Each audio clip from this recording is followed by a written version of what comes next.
Kakakku memaksaku untuk menikah dengan pria tua demi kesembuhan ibu. Namun setelah menikah, ada hal tak terduga terungkap. Namaku Ratna.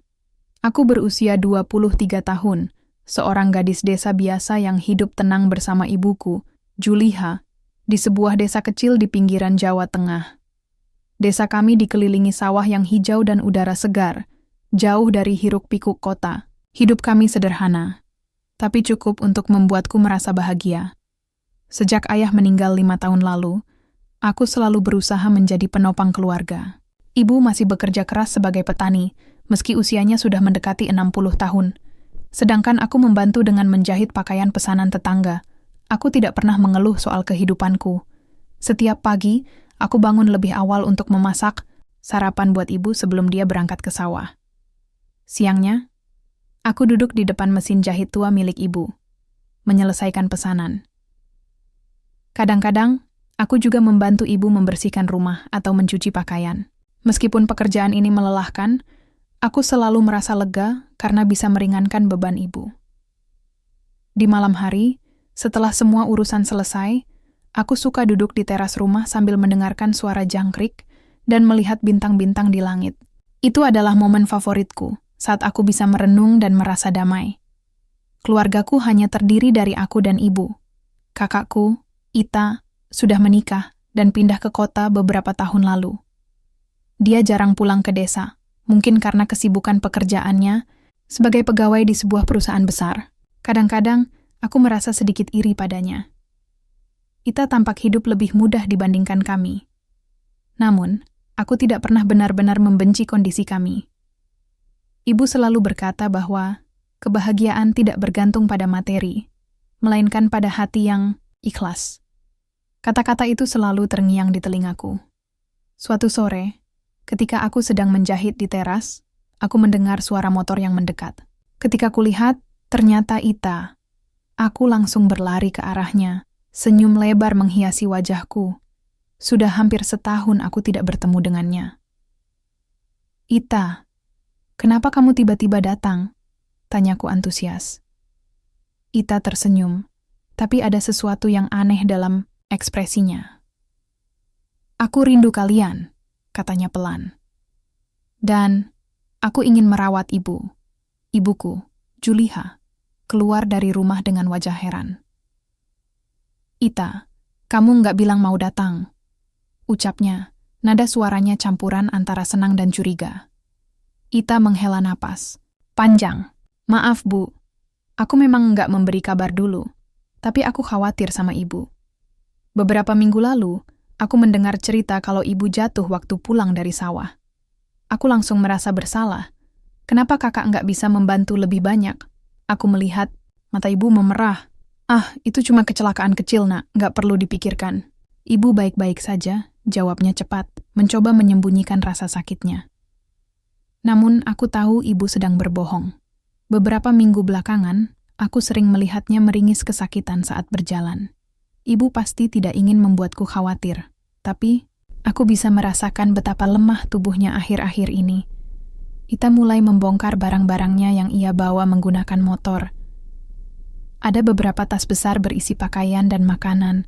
Saat aku membantunya masuk, aku mendapati satu hal yang menggangguku. Ita tampak gelisah. Gerak-geriknya canggung, dan sesekali ia terlihat gugup memeriksa ponselnya. Ada sesuatu yang disembunyikannya. Aku yakin itu. Malam harinya, setelah makan malam, aku mencoba mengorek informasi darinya. Ita, apa semuanya baik-baik saja di kotamu?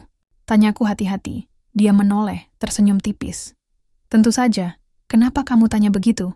Aku hanya merasa, ada sesuatu yang beda dari kamu kali ini, kataku jujur. Ita tertawa kecil, tapi suaranya terdengar kosong. Aku baik-baik saja, Ratna. Mungkin kamu terlalu banyak memikirkan hal-hal. Aku mengangguk, tapi keraguanku tidak hilang. Malam itu aku sulit tidur. Pikiranku penuh dengan pertanyaan tentang alasan sebenarnya Ita datang ke desa. Apakah benar-benar hanya untuk merawat ibu? Atau ada sesuatu yang lebih besar? Pagi-pagi sekali keesokan harinya, aku mendengar suara telepon dari kamar. Ita, aku tidak sengaja mendengar potongan percakapannya. Ya, Aku sudah sampai di sini. Semua akan beres. Tunggu saja kabar baiknya. Suaranya terdengar tegang. Siapa yang diajak bicara? Dan apa maksudnya dengan kabar baik? Hatiku mulai terasa berat. Aku tidak tahu apa yang sedang direncanakan Ita, tapi firasat buruk mulai merayapi pikiranku. Hari-hari berikutnya, Ita tampak sangat protektif terhadap ibu. Dia bahkan melarang ibu pergi ke sawah, meskipun ibu protes keras. Ibu butuh istirahat, katanya tegas. Lagi pula, nanti biar aku yang cari penghasilan tambahan. Aku semakin curiga. Ita tidak pernah sepeduli ini sebelumnya. Apa yang membuatnya berubah? Aku mencoba mengabaikan firasat burukku dan fokus pada pekerjaan sehari-hari. Tapi, bayangan pertanyaan itu terus menghantuiku. Satu hal yang pasti. Kedatangan Ita telah membawa angin perubahan ke dalam kehidupan kami. Entah itu angin baik atau buruk, aku belum tahu.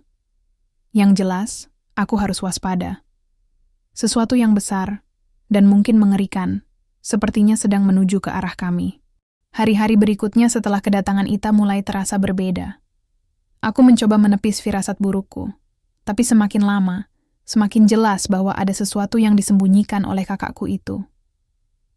Ia sering menghilang ke belakang rumah untuk menelepon seseorang, entah siapa, dan setiap kali aku mendekat, ia langsung menutup pembicaraan dengan cepat. Ada raut ketegangan di wajahnya, dan kadang-kadang ia tampak seperti sedang memikirkan sesuatu yang sangat berat. Sementara itu, ibu masih belum sepenuhnya pulih dari cedera akibat jatuh di sawah beberapa minggu lalu. Meskipun ia selalu berkata, baik-baik saja, aku bisa melihat bagaimana ia kesulitan berjalan dan bahkan duduk terlalu lama membuatnya merintih pelan. Ita tampaknya benar-benar ingin membantu, tapi ada sesuatu dalam cara dia bertindak yang tidak terasa tulus. Alih-alih hanya peduli pada kesehatan ibu, ia seolah-olah memiliki agenda lain yang lebih besar. Pada suatu sore, saat aku sedang menjahit pesanan tetangga, Ita tiba-tiba masuk ke ruang tamu dengan ekspresi serius. Ratna, kita perlu bicara, katanya tanpa basa-basi. Aku menoleh, agak terkejut dengan nada suaranya yang tegas. Ada apa? Ita duduk di kursi dekat meja jahitku. Matanya menatapku lurus-lurus. Kamu tahu kan kalau kondisi ibu semakin parah? Dia butuh pengobatan yang lebih baik daripada cuma minum obat warung. Aku mengangguk pelan. Ya, aku tahu. Tapi kita nggak punya cukup uang untuk bawa ibu ke dokter spesialis atau ke rumah sakit. Ita tersenyum tipis, seakan sudah menyiapkan jawaban atas segala argumen yang akan aku ajukan. Nah, aku sudah mikirin ini baik-baik. Ada solusi yang bisa kita ambil. Solusi apa? Tanyaku skeptis. Ita memandangiku sejenak sebelum akhirnya berkata, aku kenal seseorang. Namanya Pak Bimo. Dia pengusaha besar dari kota. Orangnya baik hati, dan dia bersedia membantu keluarga kita. Aku mengernyit. Membantu? Maksudmu gimana? Bantu dalam arti, kamu bisa menikah dengannya. Kata Ita cepat, seolah takut aku akan langsung menolak. Aku terdiam sejenak, otakku mencerna apa yang baru saja didengar. Apa? Menikah? Dengan orang tua kaya dari kota? Itu nggak masuk akal, Ita. Itu satu-satunya cara, Ratna. Balas Ita, nadanya meninggi. Pak Bimo mau membantu biaya pengobatan ibu, tapi syaratnya adalah dia ingin menikahi salah satu dari kita. Dan aku pikir, kamu lebih cocok karena umurmu masih muda. Aku tertawa sinis. Jadi kamu mau menjual adikmu sendiri demi uang? Itu bukan soal uang, Ratna. Ini demi keselamatan ibu. Kalau ibu nggak dapat penanganan medis yang tepat, bagaimana nasib kita semua? Kamu rela lihat ibu menderita begitu saja? Aku meremas jariku, merasa bimbang. Tentu saja aku tidak ingin melihat ibu menderita. Tapi ide untuk menikah dengan orang asing, apalagi pria berusia 50 tahun, terasa sangat salah. Aku nggak bisa melakukan itu, Ita. Aku nggak cinta sama dia. Aku bahkan nggak kenal dia. Ita menghela napas panjang, kemudian mengeluarkan sebuah amplop coklat dari tasnya. Ini, katanya sambil menyodorkan amplop itu padaku. Di dalamnya ada uang 10 juta. Itu jaminan awal kalau kamu setuju untuk menikah dengan Pak Bimo. Setelah pernikahan selesai, Kamu bakal dapat 50 juta lagi sebagai mahar. Uang itu bisa kita pakai untuk pengobatan ibu dan kebutuhan kita sehari-hari. Aku menatap amplop itu dengan campuran rasa marah dan bingung. Kamu serius, Ita? Kamu mau aku nikah sama pria tua cuma demi uang? Aku nggak punya pilihan lain, Ratna. Bentak Ita suaranya penuh frustrasi. Kalau kamu nggak mau melakukannya, apa yang akan terjadi sama ibu? Apa kamu mau lihat dia sakit sampai nggak bisa bangun lagi? Aku menunduk, merasa terjebak dalam situasi yang mustahil. Di satu sisi, aku tidak bisa meninggalkan ibu begitu saja. Dia adalah satu-satunya keluargaku yang tersisa. Tapi di sisi lain, aku juga tidak bisa membayangkan hidup sebagai istri dari orang asing yang bahkan belum pernah aku temui. Semua ini terasa seperti mimpi buruk yang tidak ada habisnya. Beberapa hari berikutnya, Ita terus membujukku. Ia mengatakan bahwa ini adalah kesempatan terbaik yang bisa kami dapatkan. Bahwa Pak Bimo adalah orang baik yang akan memperlakukan aku dengan hormat meskipun usianya jauh lebih tua. Bahwa uang itu akan mengubah hidup kami untuk selamanya. Aku mulai merasa lelah mendengarnya, tapi rasa bersalah terhadap ibu terus menggerogoti hatiku. Suatu malam, setelah ibu tidur, aku duduk di teras rumah sambil memandangi amplop coklat yang diberikan Ita. Pikiranku kacau. Aku mencoba membayangkan bagaimana rasanya menjadi istri Pak Bimo. Apakah ia benar-benar orang baik seperti yang dikatakan Ita? Atau apakah ia hanya memanfaatkan situasi kami untuk mendapatkan sesuatu? Tiba-tiba, Ita datang dan duduk di sebelahku.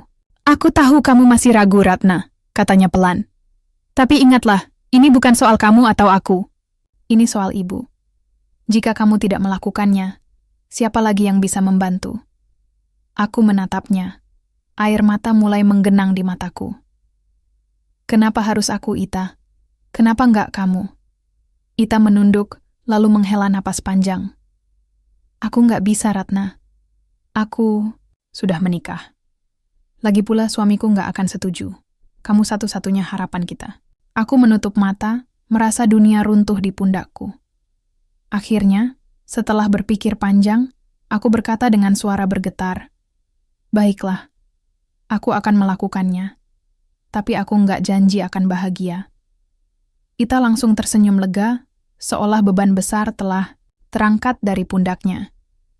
"Terima kasih, Ratna. Kamu nggak akan menyesal, aku janji." Namun, di dalam hatiku, aku merasa kosong. Keputusan ini bukanlah pilihan yang aku buat dengan sukarela. Ini adalah hasil dari tekanan yang terlalu besar untuk ditanggung seorang diri. Aku hanya berharap bahwa semua ini akan berakhir dengan baik, meskipun firasat buruk terus menghantuiku. Pagi itu, langit mendung menyelimuti desa. Aku berdiri di depan cermin tua milik ibu, memandangi diriku sendiri dengan gaun pengantin sederhana yang dipinjamkan Ita. Gaun itu terasa asing di tubuhku, seperti bukan bagian dari diriku. Riasan wajah yang dipoles oleh salah seorang tetangga juga membuatku merasa tidak nyaman. Aku mencoba tersenyum pada bayanganku di cermin, tapi senyum itu terasa kaku dan kosong. Di luar, suara gamelan tradisional mulai berbunyi, menandakan bahwa acara pernikahan akan segera dimulai. Hatiku terasa sesak, seperti ada batu besar yang menekan dada. Ini adalah hari yang seharusnya menjadi hari paling bahagia dalam hidup seorang wanita, tapi bagi aku, ini adalah hari paling kelam. Aku hanya bisa menghela napas panjang dan berusaha menenangkan diri. Ini demi ibu. Aku terus mengingatkan diriku sendiri. Ini semua demi kesembuhan ibu. Ita masuk ke kamarku. Wajahnya tampak gugup namun berusaha tersenyum lebar. "Ratna, semuanya sudah siap. Pak Bimo sudah menunggu di ruang tamu." Aku mengangguk pelan, lalu melangkah keluar dengan langkah berat. Saat aku sampai di ruang tamu, aku melihat Pak Bimo duduk di kursi kayu dengan ekspresi datar. Dia mengenakan batik coklat tua, rambutnya yang mulai memutih tertata rapi. Wajahnya tidak terlalu buruk. Dia tidak terlihat seperti orang jahat atau kejam, tapi ada sesuatu dalam tatapan matanya yang membuatku merasa tidak nyaman. "Selamat pagi, Ratna," katanya dengan nada suara yang terdengar formal dan dingin. "Semoga kita bisa menjalani hubungan ini dengan baik. Aku hanya mengangguk singkat tanpa berkata apa-apa. Suaraku tercekat di tenggorokan, dan aku tidak tahu harus berkata apa. Upacara pernikahan dilangsungkan secara sederhana, dengan beberapa tetangga sebagai saksi. Prosesi adat berjalan begitu cepat, hingga aku hampir tidak sadar bahwa aku sudah resmi menjadi istri Pak Bimo. Ketika prosesi selesai, aku merasa seperti sedang bermimpi buruk yang tak kunjung berakhir. Setelah acara selesai, Pak Bimo langsung memberikan amplop tebal kepada Ita. "Ini janjiku," katanya dengan nada santai. "Uang 50 juta untuk mahar." Ita menerima amplop itu dengan wajah lega, lalu tersenyum padaku. "Lihat Ratna, semua berjalan lancar. Sekarang kita punya cukup uang untuk membawa ibu ke rumah sakit." Aku hanya diam, tidak bisa merasakan kebahagiaan sama sekali. Bagiku, uang itu terasa seperti harga diri yang dijual murah. Aku mencoba menenangkan diri dengan berpikir bahwa setidaknya ibu akan mendapatkan pengobatan yang ia butuhkan, tapi hatiku tetap terasa kosong. Malam harinya, setelah semua tamu pulang, aku duduk di kursi teras, sambil memandangi halaman depan rumah. Pikiranku dipenuhi oleh pertanyaan-pertanyaan tentang masa depanku. Apa yang akan terjadi sekarang? Bagaimana rasanya hidup bersama pria yang bahkan tidak aku kenal? Aku masih belum bisa menerima kenyataan bahwa aku sudah menikah dengan Pak Bimo. Tiba-tiba, aku mendengar suara percakapan dari dalam rumah. Itu suara Pak Bimo dan Ita. Mereka sedang berbicara di ruang tamu. Aku merasa penasaran, jadi aku beringsut mendekat, berusaha mendengarkan apa yang mereka bicarakan. "Itu saja, Ita?" kata Pak Bimo dengan nada dingin. "Kamu yakin anakmu benar-benar bisa melunasi utangmu?" "Utang?" Aku terkejut mendengar kata-kata itu. Apa maksudnya? Ita terdengar gugup. "Ya, Pak Bimo, saya yakin Ratna akan patuh dan tidak akan menimbulkan masalah. Lagi pula, dia kan sudah menikah dengan Anda." "Aku tidak peduli apakah dia patuh atau tidak," balas Pak Bimo dengan nada tegas. "Yang penting adalah kamu harus segera melunasi sisanya. Jangan sampai aku harus menagih lebih dari waktu yang sudah disepakati." "Sisa utang?" Aku merasa darahku berhenti mengalir. Apa yang mereka bicarakan? Aku mencoba mencerna informasi itu, tapi otakku seperti membeku. Dengan hati-hati, aku mengintip dari balik pintu ruang tamu. Mataku melebar ketika aku melihat Ita menyerahkan sebuah dokumen kepada Pak Bimo. "Inilah surat perjanjian utang saya," kata Ita dengan suara gemetar. 100 juta. Saya sudah membayar 50 juta dari hasil pernikahan Ratna. Sisanya akan saya lunasi secepat mungkin." Dunia serasa runtuh di sekelilingku. Jadi selama ini, alasan Ita memaksaku menikah dengan Pak Bimo bukanlah untuk kesembuhan ibu. Itu semua hanya demi melunasi utangnya. Aku merasa dikhianati, marah, dan benci pada diriku sendiri, karena begitu bodoh mempercayainya. Aku tidak bisa lagi menahan air mata yang mengalir deras di pipiku. Tanpa berpikir panjang, aku masuk ke ruang tamu dan berteriak, "Jadi selama ini kalian berdua hanya memanfaatkan aku?" Ita dan Pak Bimo langsung menoleh, wajah mereka pucat. Ita tampak panik, sementara Pak Bimo hanya menatapku dengan ekspresi datar. "Ratna, dengar aku." Ita mencoba menjelaskan, tapi aku memotongnya. "Cukup. Aku nggak mau dengar omong kosongmu. Lagi." Bentakku keras. Aku sudah muak dengan semua ini. Aku berlari keluar rumah, meninggalkan mereka berdua dalam keheningan. Hujan mulai turun, membasahi tubuhku yang gemetar. Aku tidak tahu harus pergi kemana, tapi satu hal yang pasti, aku tidak akan tinggal di rumah ini lagi.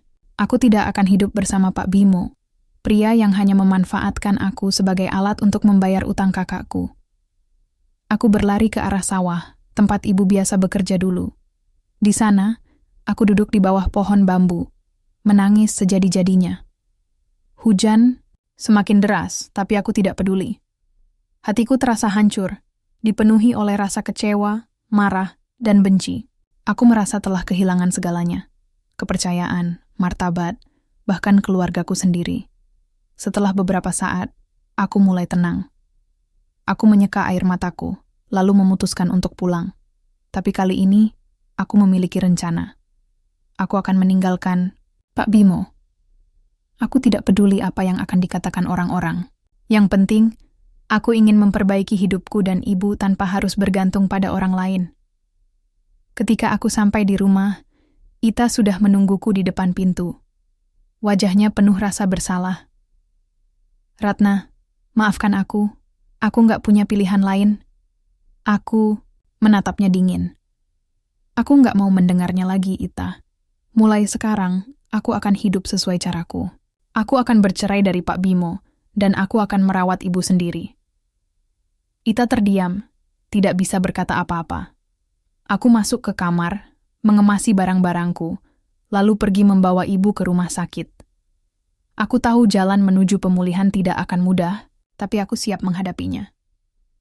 Untuk pertama kalinya, aku merasa memiliki kendali atas hidupku sendiri. Hari-hari setelah keputusanku untuk meninggalkan Pak Bimo, terasa seperti mimpi buruk yang perlahan mulai memudar. Aku membawa ibu ke rumah sakit kota dengan uang hasil pernikahan itu, uang yang seharusnya tidak pernah ada dalam hidupku jika aku tahu betapa kotor asal-usulnya. Meskipun begitu, aku berusaha meyakinkan diriku bahwa uang ini akan digunakan untuk hal yang baik, kesembuhan ibu. Perjalanan menuju rumah sakit di kota adalah salah satu momen tersulit dalam hidupku. Ibu terbaring lemah di kursi belakang mobil ambulans yang kami sewa dari desa. Wajahnya pucat, dan napasnya terdengar berat.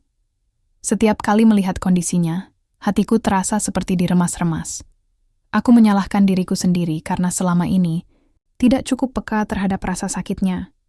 Aku hanya sibuk bekerja dan menjahit tanpa benar-benar menyadari bahwa cedera jatuhnya di sawah lebih serius daripada yang ia akui. Namun, di tengah kegelapan itu, ada sinar kecil yang muncul. Saat mobil ambulans mogok di tengah jalan raya yang sepi, aku merasa panik. Pengemudi mencoba memperbaiki mesin, tapi tidak berhasil. Hujan deras membuat suasana semakin suram. Aku duduk di kursi depan, mencoba menghubungi bantuan melalui telepon, tapi sinyal di daerah itu sangat buruk. Tiba-tiba, sebuah motor muncul dari kejauhan. Seorang pria turun dari motornya dan mendekati mobil ambulans. "Ada masalah?" tanyanya. Suaranya ramah namun tegas. Aku mengangkat wajah, lalu terkejut saat menyadari siapa dia. "Edi, apakah itu kamu?" Pria itu tersenyum tipis. "Ya Ratna, ini aku. Masih ingat aku?" Tentu saja aku ingat. Edi adalah teman sekelasku semasa SMA. Dia dulu dikenal sebagai anak yang cerdas tapi pemalu. Selalu lebih banyak diam dibandingkan bicara. Setelah lulus, aku mendengar kabar bahwa dia kuliah di bidang kedokteran dan menjadi sukarelawan medis di beberapa daerah pedalaman. Namun, aku tidak pernah membayangkan akan bertemu dengannya lagi dalam situasi seperti ini. "Kami sedang membawa ibuku ke rumah sakit," kataku cepat, suaraku bergetar karena cemas. "Mobil ambulans ini mogok dan kami butuh bantuan." Edi mengangguk, lalu langsung bergerak cepat. "Aku punya kontak teman di puskesmas terdekat. Tunggu sebentar, aku akan hubungi mereka untuk datang membantu." Beberapa menit kemudian, Edi berhasil menghubungi tim medis dari puskesmas. Mereka datang dengan mobil kecil yang dilengkapi alat-alat darurat. Dengan bantuan Edi, ibu dipindahkan ke mobil tersebut, dan kami akhirnya bisa melanjutkan perjalanan ke rumah sakit kota. Selama perjalanan, Edi tetap ikut bersama kami, membantu para medis memantau kondisi ibu. Di rumah sakit, Edi terus berada di sisiku. Dia membantu mengurus administrasi dan berbicara dengan dokter untuk memastikan ibu mendapatkan penanganan terbaik. Aku tidak tahu harus bagaimana jika dia tidak ada di sana. Kehadirannya memberi aku kekuatan yang sangat aku butuhkan saat itu. Selama ibu dirawat di rumah sakit, Edi sering datang mengunjungi. Awalnya, aku merasa agak canggung karena pertemuan ini terjadi begitu tiba-tiba setelah bertahun-tahun tidak bertemu. Tapi lama-kelamaan, aku merasa nyaman berbicara dengannya. Kami berbagi cerita tentang apa yang telah terjadi dalam hidup kami masing-masing selama bertahun-tahun. Edi bercerita bahwa dia memilih jalur sukarelawan medis karena ingin membantu orang-orang yang kurang beruntung, terutama di daerah pedalaman yang jauh dari fasilitas kesehatan modern. Aku mendengarkan ceritanya dengan takjub, merasa kagum pada ketulusannya. Sementara itu, aku juga mulai menceritakan segala sesuatu yang terjadi padaku. Tekanan dari Ita, pernikahan palsuku dengan Pak Bimo, hingga pengkhianatan yang aku rasakan. Edi mendengarkanku dengan sabar, tanpa menghakimi. Kadang-kadang, dia hanya mengangguk pelan atau memberi tanggapan singkat yang membuatku merasa lebih tenang. "Kamu sudah melakukan yang terbaik, Ratna," katanya suatu sore ketika kami duduk di ruang tunggu rumah sakit. "Sekarang, fokuslah pada masa depanmu dan ibumu. Biarkan semua kebencian dan dendam itu pergi." Aku menatapnya, merasa lega mendengar kata-katanya. Ada sesuatu dalam caranya berbicara yang membuatku merasa percaya diri untuk melanjutkan hidup. Untuk pertama kalinya setelah pernikahan itu, aku merasa ada harapan baru. Setelah seminggu dirawat, kondisi ibu mulai membaik. Dokter mengatakan bahwa cederanya tidak separah yang dikhawatirkan, tapi ia membutuhkan istirahat total selama beberapa minggu ke depan. Aku merasa lega, tapi juga sadar bahwa tantangan belum sepenuhnya berakhir. Uang hasil pernikahan itu hampir habis untuk biaya pengobatan ibu, dan aku harus mencari cara untuk melanjutkan hidup kami. Edi tampaknya memahami kekhawatiranku. Suatu hari dia berkata, "Ratna, kalau kamu membutuhkan bantuan, aku ada di sini. Aku bisa membantu mencarikan pekerjaan sampingan atau apapun yang bisa kamu lakukan untuk menopang kehidupanmu dan ibumu." Aku tersenyum tipis, merasa terharu oleh ketulusannya. "Terima kasih, Edi. Kamu sudah banyak membantu. Aku nggak tahu bagaimana bisa membalas kebaikanmu." "Tidak perlu membalas apapun, balasnya dengan nada ringan. Kamu sudah cukup kuat melewati semua ini. Aku hanya ingin membantu." Sejak saat itu, Edi semakin sering datang ke rumah sakit, bahkan setelah ibu dipulangkan. Dia membantu membersihkan rumah, membeli kebutuhan sehari-hari, dan kadang-kadang membawa buah-buahan atau makanan untuk ibu. Ibu sangat menyukainya, sering memuji betapa baiknya Edi. "Edi ini anak yang baik, Ratna," kata ibu suatu malam ketika Edi pulang. "Dia peduli sama kita, kan?" Aku mengangguk sambil tersenyum. "Ya, Bu. Dia memang orang yang luar biasa." Ibu menatapku dengan mata penuh arti. "Kamu harus bersyukur memiliki teman seperti dia." Aku tidak tahu apakah ibu menyadari sesuatu di balik kata-katanya, tapi aku merasa ada kehangatan yang mulai tumbuh di hatiku. Edi hadir dalam hidupku di saat aku paling membutuhkan dukungan, dan aku mulai merasa bahwa mungkin, hanya mungkin, ada harapan untuk kebahagiaan sejati. Namun, meskipun ada harapan baru, aku masih belum bisa sepenuhnya melupakan rasa sakit yang ditinggalkan oleh pernikahanku dengan Pak Bimo dan pengkhianatan Ita. Aku tahu bahwa untuk benar-benar melanjutkan hidup, aku harus menyelesaikan urusan ini. Tapi untuk saat ini, aku memilih untuk fokus pada pemulihan ibu dan kehadiran Edi yang memberi warna baru dalam hidupku. Hari-hari berikutnya setelah ibu pulang dari rumah sakit terasa lebih ringan. Kondisi ibu mulai membaik, meskipun ia masih membutuhkan banyak istirahat. Setiap pagi, aku membantunya bangun dari tempat tidur dan membawakan makanan kecil untuk sarapan. Aku juga mencoba menemaninya berjalan-jalan di sekitar halaman rumah, meskipun hanya beberapa langkah demi melatih kakinya agar kembali kuat. Ibu sering tersenyum padaku dan mengatakan bahwa dia merasa bersyukur memiliki anak seperti aku. Namun, ada satu hal yang tidak bisa kusembunyikan. Kehadiran Edi mulai membuat hatiku berdebar-debar. Setiap kali dia datang, entah itu untuk membantu, pekerjaan rumah, atau sekadar mengecek kondisi ibu, aku merasa ada sesuatu yang berbeda dalam cara kami berbicara. Dia selalu begitu perhatian, penuh kasih sayang tanpa syarat, dan membuatku merasa nyaman menjadi diriku sendiri. Aku mulai menyadari bahwa perasaanku terhadap Edi bukan lagi sekadar rasa hormat atau rasa terima kasih. Ada sesuatu yang lebih dalam, sesuatu yang aku belum pernah rasakan sebelumnya. Suatu sore, saat Edi sedang membantu membersihkan halaman depan rumah, aku duduk di teras sambil memperhatikannya bekerja. Matahari mulai tenggelam, menyelimuti halaman dengan cahaya jingga yang lembut. Aku tidak bisa menahan diri untuk bertanya, "Edi, Kenapa kamu begitu baik padaku?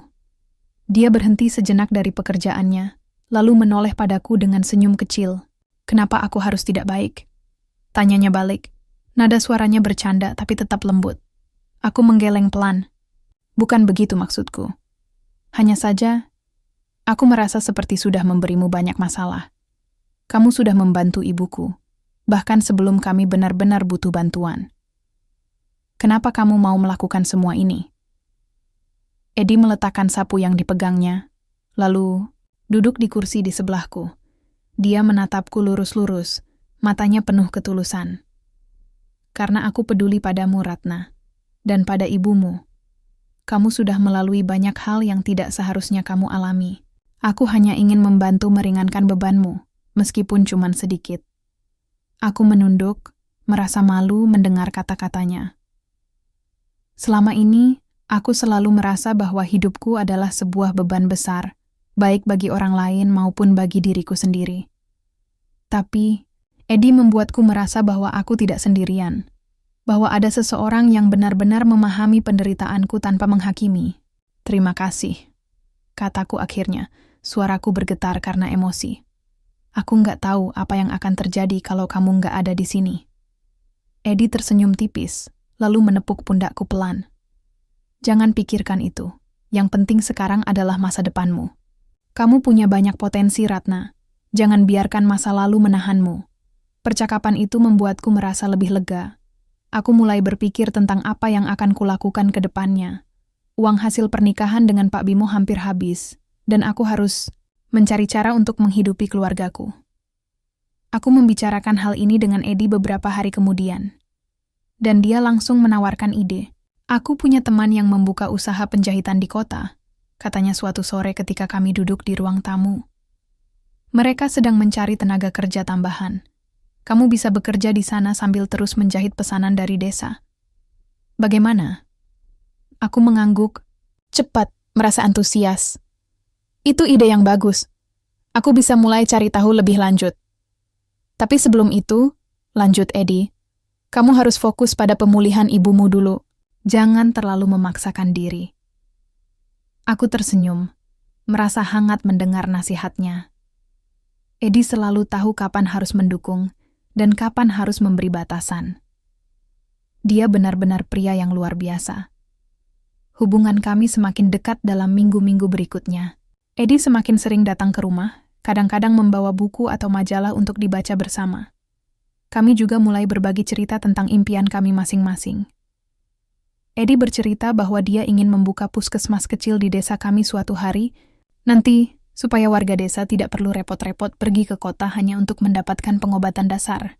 Aku sangat terinspirasi oleh visinya, dan aku memberitahunya bahwa aku juga punya impian untuk membuka usaha penjahitan sendiri suatu hari nanti. Kamu pasti bisa melakukannya, kata Eddie dengan nada yakin. Aku percaya padamu. Setiap kali dia mengatakan hal seperti itu, aku merasa semakin yakin bahwa mungkin, hanya mungkin, ada harapan untuk kebahagiaan sejati dalam hidupku. Aku mulai mempertimbangkan kemungkinan bahwa hubungan kami bisa berkembang menjadi sesuatu yang lebih dari sekadar persahabatan. Namun, ada satu hal yang masih menggangguku. Status pernikahanku dengan Pak Bimo. Meskipun aku sudah memutuskan untuk meninggalkannya, secara hukum aku masih menjadi istrinya. Aku tidak bisa memulai hubungan baru dengan Eddie jika urusan ini belum diselesaikan. Aku harus mengambil langkah untuk bercerai. Aku membicarakan hal ini dengan Eddie suatu malam ketika kami duduk di teras rumah. Aku harus mengurus perceraian dulu, kataku pelan. Aku nggak bisa memulai hidup baru kalau urusan ini belum selesai. Eddie mengangguk, ekspresinya serius. Aku mengerti. Apa kamu sudah memikirkan langkah-langkahnya? Aku belum tahu detailnya, jawabku jujur. Tapi aku akan mencari tahu. Aku nggak mau menunda-nunda lagi. Kalau kamu butuh bantuan, aku ada di sini, katanya dengan nada tegas. Aku akan membantu semampuku. Aku tersenyum, merasa lega mendengar dukungannya. Dengan keberanian baru, aku mulai mencari informasi tentang proses perceraian. Aku pergi ke kantor pengacara di kota, dan berkonsultasi dengan salah satu pengacara yang direkomendasikan Eddie. Setelah beberapa pertemuan, aku berhasil mengajukan gugatan cerai terhadap Pak Bimo. Prosesnya tidak mudah, tapi aku bertekad untuk melaluinya. Selama proses perceraian berlangsung, Edi terus mendampingiku. Dia membantu mengurus dokumen-dokumen yang diperlukan dan memberi dukungan moral ketika aku merasa putus asa. Kadang-kadang, dia hanya duduk di sampingku tanpa berkata apa-apa, tapi kehadirannya saja sudah cukup untuk membuatku merasa kuat. Akhirnya, setelah hampir 2 bulan, proses perceraian resmi selesai. Aku merasa bebas untuk pertama kalinya dalam hidupku. Ketika aku memberitahu Edi tentang kabar baik ini, dia langsung tersenyum lebar. "Selamat, Ratna," katanya sambil memelukku erat. "Ini awal yang baru untukmu." Aku balas memeluknya, merasa lega dan bahagia. Aku tahu bahwa hidupku tidak akan selalu mudah, tapi aku siap menghadapi tantangan-tantangan yang akan datang. Dan aku tahu bahwa aku tidak akan menghadapinya sendirian. Beberapa hari setelah perceraian selesai, Edi datang ke rumah dengan wajah tegang. "Ratna, ada sesuatu yang ingin aku bicarakan," katanya pelan. Aku menatapnya, merasa sedikit cemas. "Ada apa?" Dia mengambil napas panjang, lalu berkata, "Kamu tahu aku sangat peduli padamu, kan? Aku ingin kita melanjutkan hubungan ini menjadi sesuatu yang lebih serius. Aku ingin kita menikah." Hatiku berdebar keras mendengar kata-katanya. Aku tidak pernah membayangkan bahwa Edi akan mengatakannya. Tapi dalam hatiku, aku sudah lama menantikan momen ini. "Ya," jawabku cepat, suaraku penuh keyakinan. "Aku juga ingin itu." Edi tersenyum lebar, lalu memelukku erat. Di momen itu, aku merasa bahwa kebahagiaan sejati akhirnya datang kepadaku. Setelah semua penderitaan yang aku alami, aku akhirnya menemukan cinta yang tulus dan kehidupan yang layak. Hari pernikahan kedua dalam hidupku jauh berbeda dari yang pertama. Kali ini, aku tidak merasa terpaksa atau kosong. Sebaliknya, hatiku dipenuhi oleh rasa cinta dan kebahagiaan yang tulus. Pernikahanku dengan Edi adalah pilihan yang aku buat dengan sepenuh hati, tanpa paksaan atau tekanan dari siapapun. Aku tidak pernah membayangkan bahwa setelah semua penderitaan yang aku alami, aku masih bisa menemukan kebahagiaan sejati seperti ini. Pagi itu, aku bangun lebih awal dan langsung disambut oleh senyum ibu. "Selamat pagi, calon pengantin," katanya, sambil tertawa kecil. Ia tampak begitu bahagia, wajahnya berseri-seri meskipun tubuhnya masih belum sepenuhnya pulih. "Kamu cantik sekali hari ini." Aku tersenyum lebar, merasa hangat mendengar kata-katanya. "Terima kasih, Bu. Kamu juga terlihat cantik." Ibu sudah mulai bisa berjalan sendiri meskipun masih agak tertatih-tatih. Dia sangat bersemangat untuk menghadiri pernikahanku. Dan aku merasa lega karena bisa membuatnya bahagia setelah semua yang telah ia lalui. Kami duduk di meja makan kecil kami, sarapan bersama dengan nasi goreng buatan Edi, yang ternyata cukup enak. Edi memang tidak hanya pintar dalam urusan medis, tapi juga pandai memasak. Itu salah satu hal yang membuatku semakin menyukainya. Setelah sarapan, aku mulai bersiap-siap. Tetangga-tetangga datang membantu. Beberapa membawa baju adat yang dipinjamkan khusus untuk acara ini. Gaun pengantinku kali ini adalah kebaya tradisional berwarna putih dengan sulaman emas yang indah. Ketika aku melihat diriku di cermin, aku hampir tidak percaya bahwa gadis yang ada di sana adalah aku. Aku terlihat bahagia. Betapa jauh berbeda dibandingkan saat pernikahanku dengan Pak Bimo dulu. Acara pernikahan dilangsungkan secara sederhana di halaman depan rumah.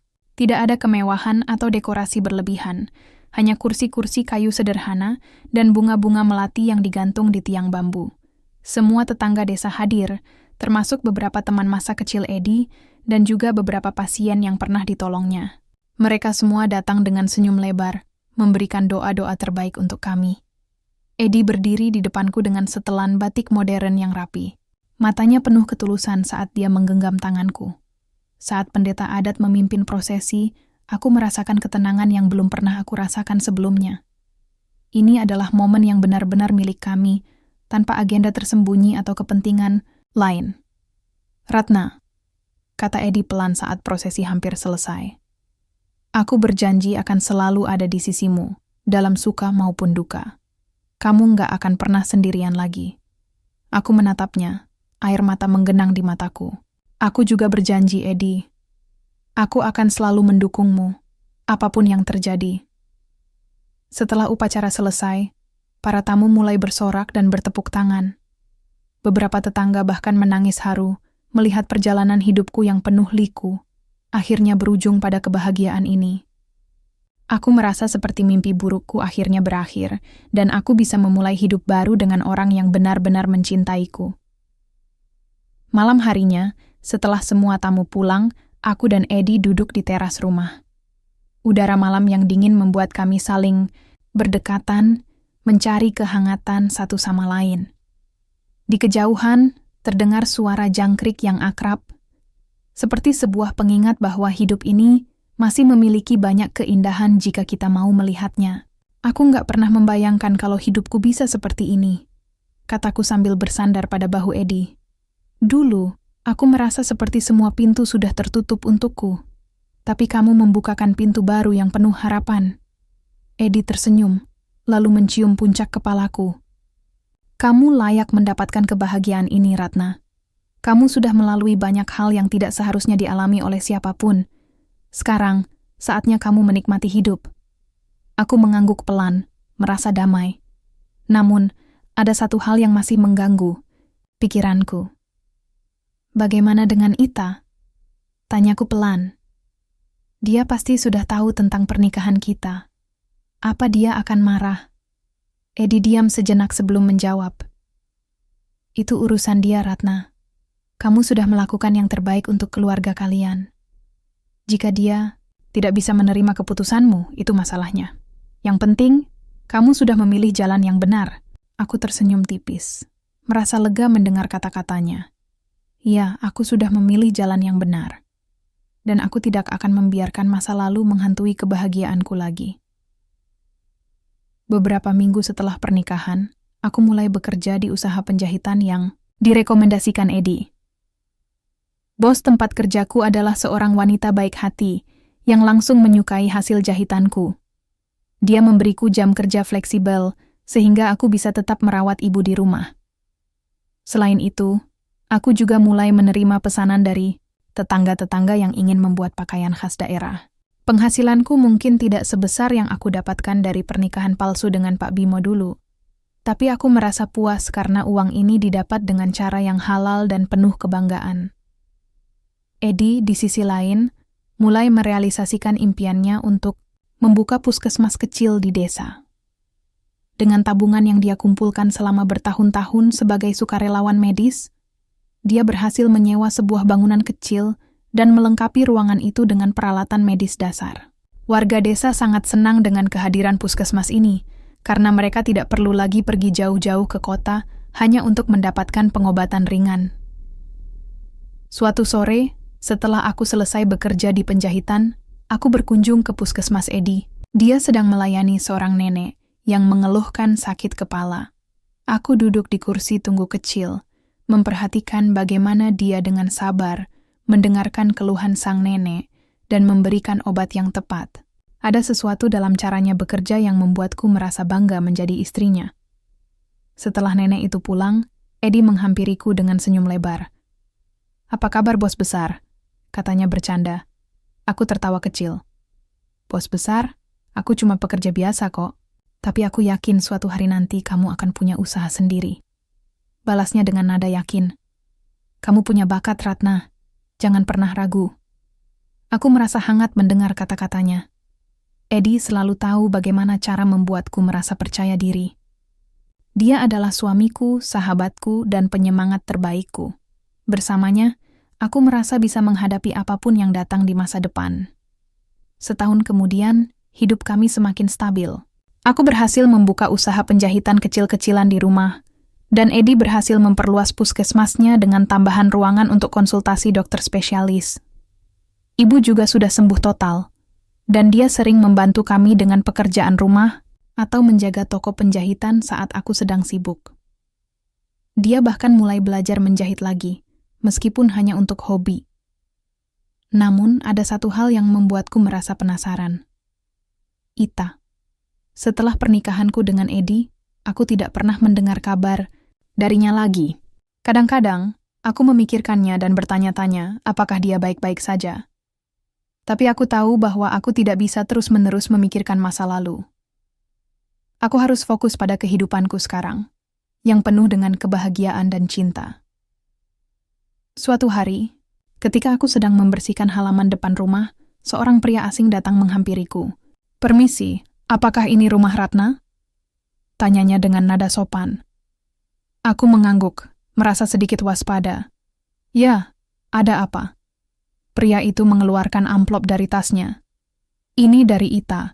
Dia memintaku untuk mengantarkannya kepadamu." Aku menerima amplop itu dengan hati-hati. Setelah pria itu pergi, aku membukanya dengan perasaan campur aduk. Di dalamnya, ada surat pendek yang ditulis tangan oleh Ita. "Ratna, aku minta maaf atas semua yang telah kulakukan padamu. Aku tahu aku sudah salah besar, dan aku tidak berhak meminta maaf. Tapi aku harap kamu bisa bahagia dengan kehidupan barumu. Aku berharap suatu hari nanti kita bisa bertemu lagi sebagai kakak adik, bukan sebagai musuh. Ita." Aku menatap surat itu lama, merasakan campuran emosi, marah, sedih, tapi juga lega. Mungkin Ita benar-benar menyesal atas apa yang telah ia lakukan. Tapi apakah aku bisa memaafkannya? Entahlah. Untuk saat ini, aku memutuskan untuk tidak memikirkannya terlalu dalam. Hidupku sudah cukup bahagia tanpa harus terus-menerus memikirkan masa lalu.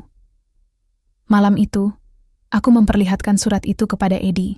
Dia membacanya dengan tenang, lalu menatapku dengan ekspresi lembut. "Keputusan ada di tanganmu, Ratna. Apakah kamu ingin memaafkannya atau tidak, itu hakmu. Tapi yang pasti, jangan biarkan masa lalu mengganggu kebahagiaanmu sekarang." Aku mengangguk, merasa lega mendengar nasihatnya. Ya, aku tidak akan membiarkan masa lalu menghancurkan kebahagiaanku. Aku sudah menemukan cinta sejati, keluarga yang penuh kasih, dan impian yang mulai menjadi kenyataan. Ini adalah awal yang baru, dan aku siap menjalani hidup dengan penuh harapan.